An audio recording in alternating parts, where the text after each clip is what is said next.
We want more Indonesian students in American schools, and we want more American students to come study in this country. We want to forge new ties and greater understanding between young people in this young century. These are the issues that really matter in our daily lives. Development, after all, is not simply about growth rates and numbers on a balance sheet. It's about whether a child can learn the skills they need to make it in a changing world. It's about whether a good idea is allowed to grow into a business and not suffocated by corruption.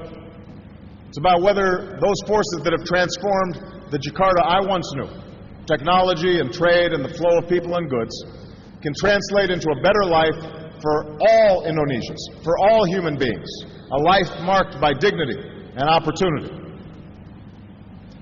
Now, this kind of development is inseparable from the role of democracy.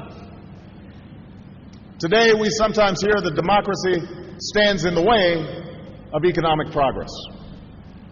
This is not a new argument, particularly in times of change and economic uncertainty.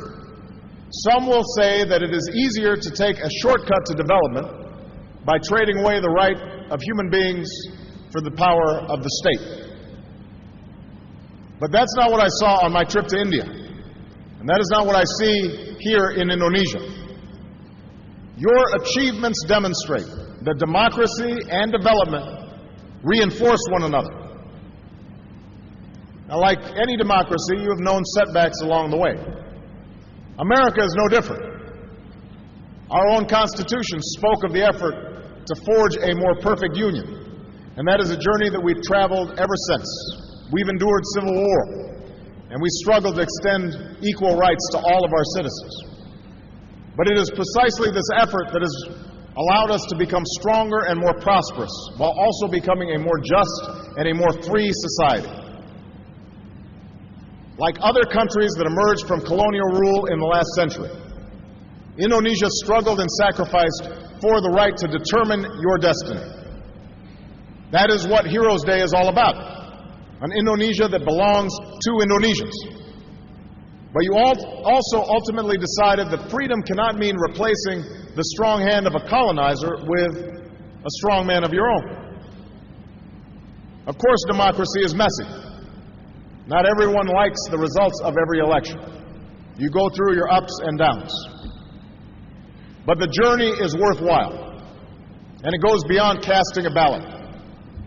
It takes strong institutions to check the concentration of power. It takes open markets to allow individuals to thrive.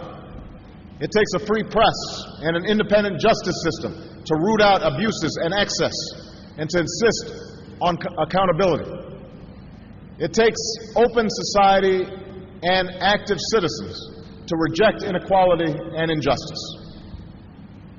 These are the forces that will propel Indonesia forward, and it will require a refusal to tolerate the corruption that stands in the way of opportunity, a commitment to transparency that gives every Indonesian a stake in their government, and a belief that the freedom of Indonesians that Indonesians have fought for is what holds this great nation together. That is the message of the Indonesians who have advanced this democratic story. From those who fought in the Battle of Surabaya 55 years ago today, to the students who marched peacefully for